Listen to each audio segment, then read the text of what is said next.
Thank you for listening to the Real Estate Voice podcast. I'm Vernon R.E. Jones, managing broker and owner of Jones Homes.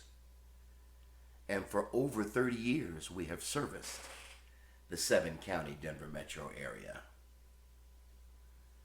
Is the U.S. headed into recession? And will the housing market collapse again?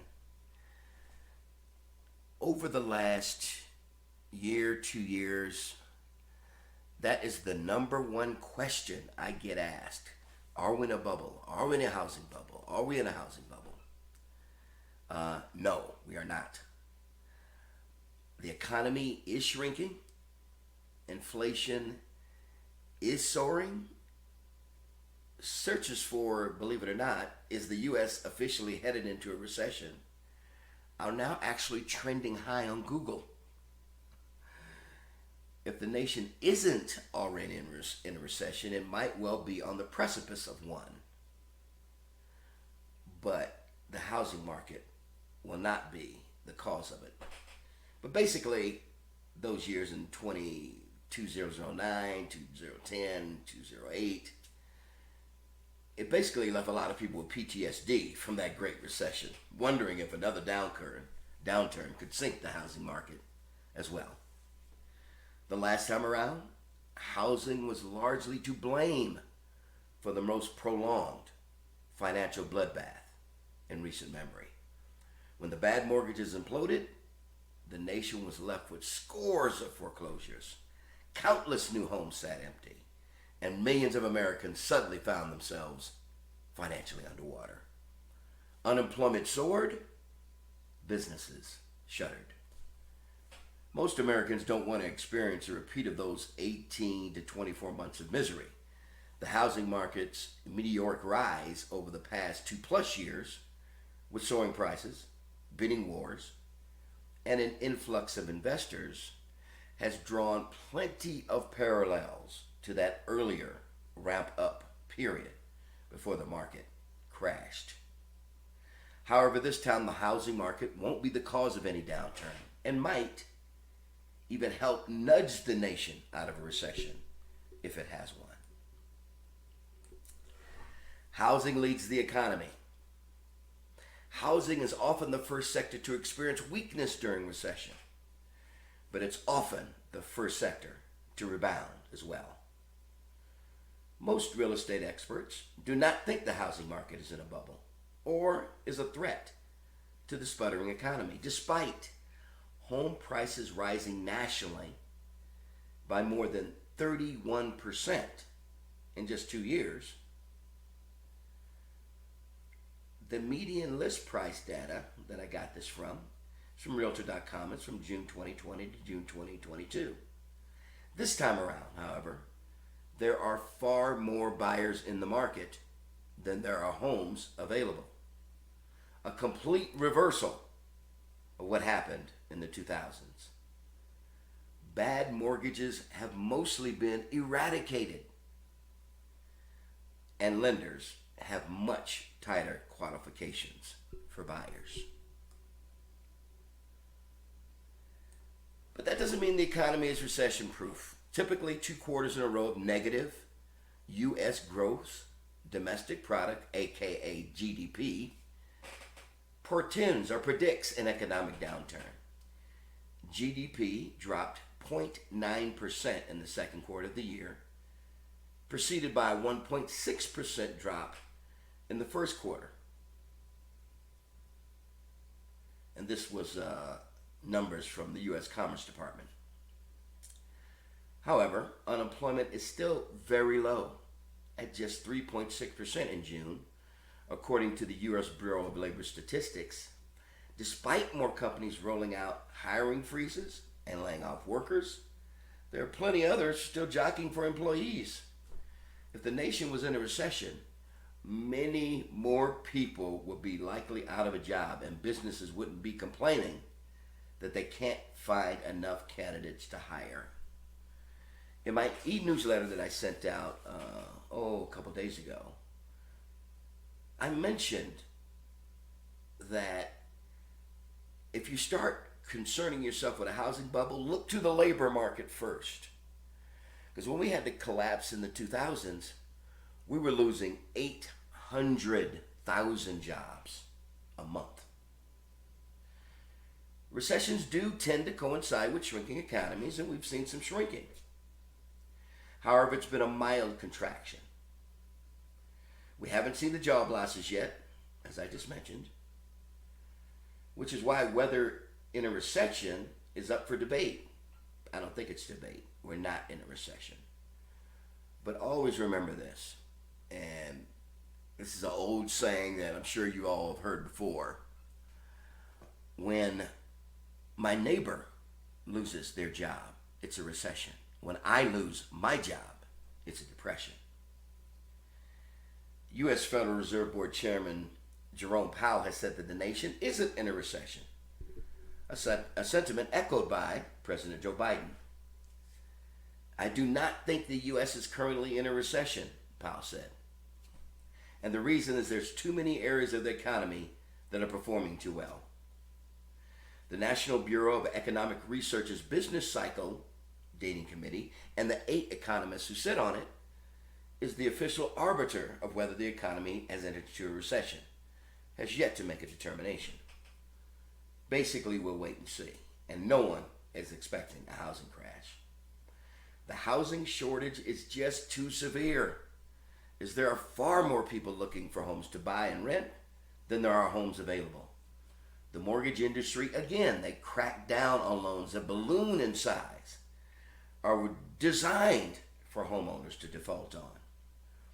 And I don't know if you remember a lot of that stock market goo, I'll call it, because there were people creating these bad mortgages, yet they were betting that those mortgages were going to fail. So, that's why we got a bunch of regulations put into the mortgage industry to stop that kind of stuff. And obviously the stock market had their own coming to Jesus in a sense of saying, hold on, don't invest in something that you want to bet on it failing. I know that's a investment strategy in the stock market, but not good for trying to manipulate the housing market. The housing shortage, again, is just too severe, as there are far more people looking for homes to buy and rent than there are homes available.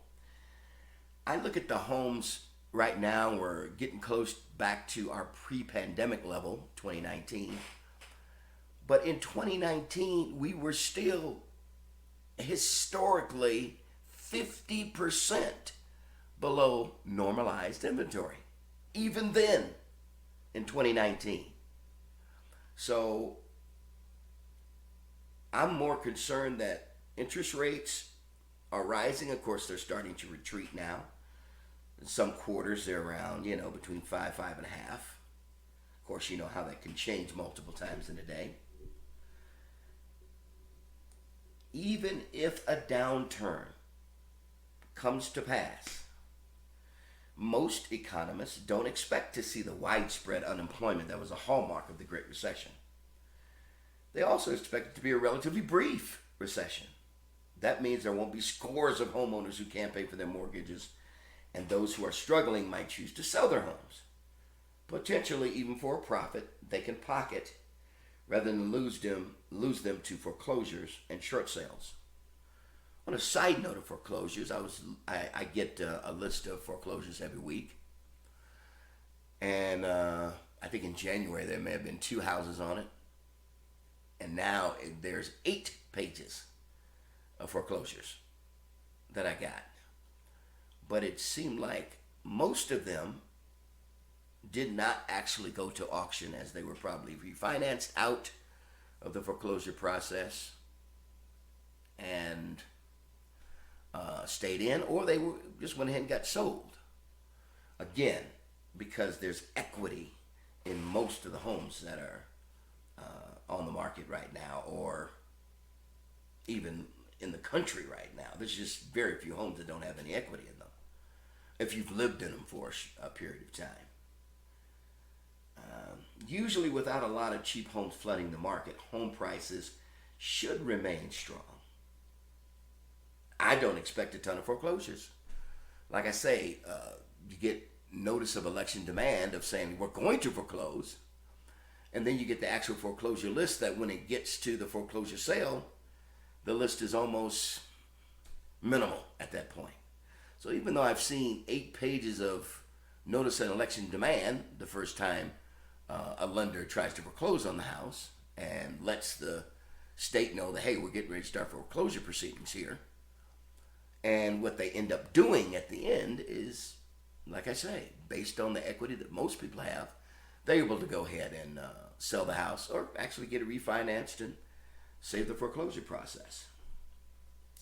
Of course, that doesn't mean the market isn't undergoing seismic shifts in the meanwhile.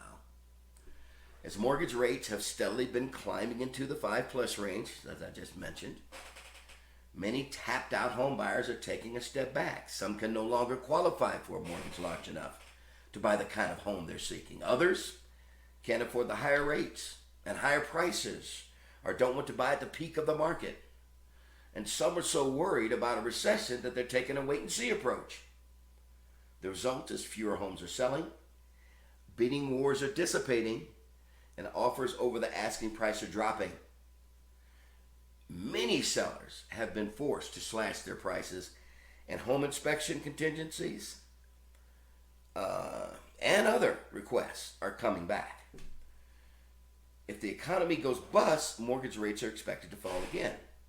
That should bring more buyers who remain employed back into the housing market. When home sales tick up, it will give the overall economy a boost. That could help the nation claw its way out of recession. In today's housing market, let me be clear, in today's housing market, we have a decade's worth of underbuilding, which means there's a lot more demand than supply. That imbalance should keep home prices relatively stable. Probably you won't get 30% over 2 years, but you probably get more of a sustainable 5 to 7% speculatively as far as your home price growth in the next couple of years. It's unlikely we will see big home price declines like we saw in the late 2000s. Again, losing 800,000 jobs a month for a sustainable period, which is what was happening then, is a different reality. And I would always tell people, and I said this in my e-newsletter that I sent out a couple days ago, continue to look at the labor markets. That will tell you what's up next for real estate as well. Thank you for listening to The Real Estate Voice. This is Vernon Jones. Any questions? You can call us at 303-359-8218. Email us at vernon@joneshomesonline.com or visit us at www.joneshomesonline.com. As always, please be safe.